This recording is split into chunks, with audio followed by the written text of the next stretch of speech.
Sortir de la peur de vendre, la première erreur, comme je vous le disais en introduction, c'est peur de vendre égale problème. En fait, la peur de vendre, ce n'est pas un problème. La peur en général, ce n'est pas un problème. C'est juste un symptôme.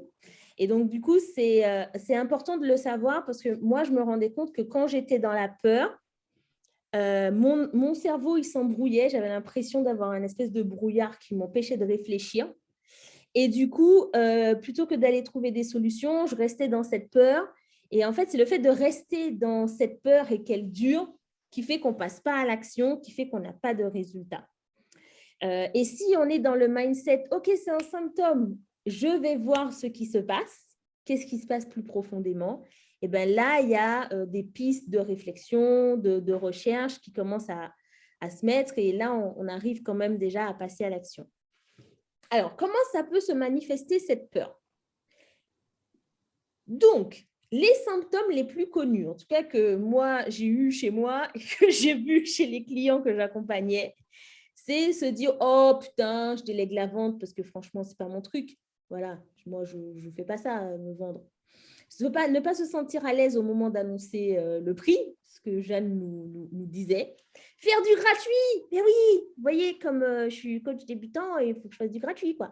Puis cette spirale du gratuit qui s'installe. En fait, c'est bien de faire du gratuit. Je vais vous expliquer. Moi, j'ai fait ma méthode coaching découverte qui était des coachings gratuits, mais je n'appelle pas ça gratuit, j'appelle ça découverte. Ça veut dire que ça a un début, ça a une fin, et ensuite, je te propose quelque chose. Donc, si tu es dans la spirale du gratuit en mode « Ouais, je vais te faire découvrir, t'inquiète, c'est cool », ben, en fait, c'est que peut-être tu as un problème avec la vente ou avec l'argent. Ne pas vouloir passer pour un marchand de tapis. Style en mode « Non, mais moi, je n'ai pas envie de négocier, tu comprends, je ne me sens pas à l'aise avec ce truc-là ». D'avoir peut-être une projection, du coup, négatif sur la vente. Donc, on l'a vu dans le module VDE pour ceux qui étaient là, de se dire tout ce qu'on se disait sur la vente, les bonimenteurs, les manipulateurs, voilà, tout ce qu'on a de négatif en France sur la vente. Donc, voilà, ça va faire partir de ça. Si vous projetez des choses négatives sur la vente, forcément, vous n'aurez pas envie de ressembler à ces gens-là. Donc, il y a aussi des choses à aller creuser là. Ne pas vouloir casser la relation. Moi, j'ai accompagné beaucoup de personnes qui pensaient qu'en fait, ils faisaient passer l'humain avant l'argent. Et pour eux, en fait, il n'y avait pas de « et ». C'était soit la relation commerciale. Et les deux, ça cohabitait pas ensemble, en fait. Et vous allez voir qu'il n'y a pas de « et », il y a surtout un « ou », quoi. Du moins, il n'y a pas de « ou », il y a un « et ». Il y a la relation et on peut très bien avoir une relation éthique, profonde avec quelqu'un tout en ayant une relation commerciale, en fait. Ne pas se sentir légitime. Oh, j'adore celui-là. Ne pas se sentir légitime, voilà. Tu as 15 ans d'expérience dans autre chose, mais tu ne te sens pas légitime. Pourtant, quand tu as commencé ton boulot, tu étais apprenti et tu n'as pas demandé à ton patron de travailler gratuitement. Hein. Tu as eu un salaire. Hein. Donc, je ne vois pas pourquoi ce serait la même chose.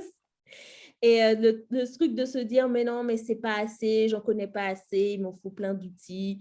Je ne vais pas vous jeter la pierre, j'ai dépensé 60 000 € et j'ai fait 3 écoles de coaching avant de me sentir légitime. Donc, je n'ai rien à dire sur le sujet.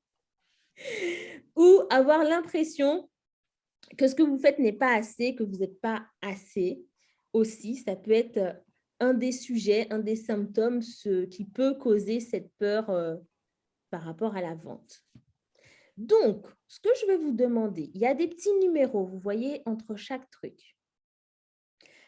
Alors, déjà, vous pouvez noter s'il y a plusieurs symptômes chez vous, notez les symptômes que vous voyez. Et puis ensuite, vous allez me faire le top 3. Excusez-moi, le top 3 des symptômes les plus forts chez vous. Qu'est-ce qui fait le plus de bruit?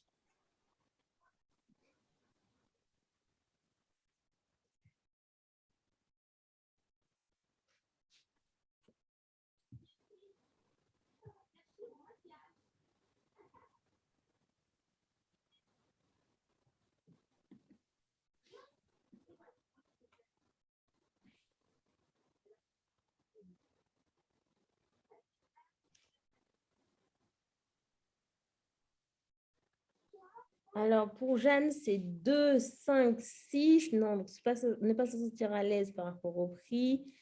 5, ne pas vouloir casser la relation. 6, ne pas se sentir légitime. OK. 3, 6, 7, faire du gratuit pour Vanessa. 6, ne pas se sentir légitime. 7, avoir l'impression que ce n'est pas assez. OK. 7, 6, c'est le gratuit. Ne pas se sentir légitime. Bon, on a un gagnant, c'est le 6. Hein. Tout le monde parle du 6, ne pas se sentir légitime. OK. 6. OK. De toute façon, on va parler des 7, ne vous inquiétez pas. OK. 3, 2, 7, 6, 5, 2. OK. OK.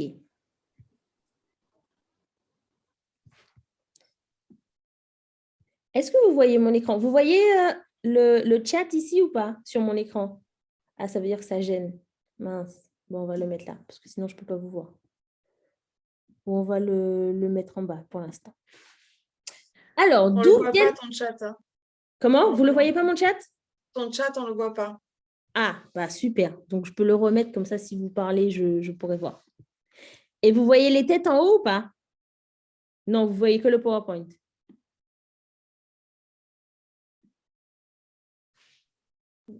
Je vous vois sur le côté.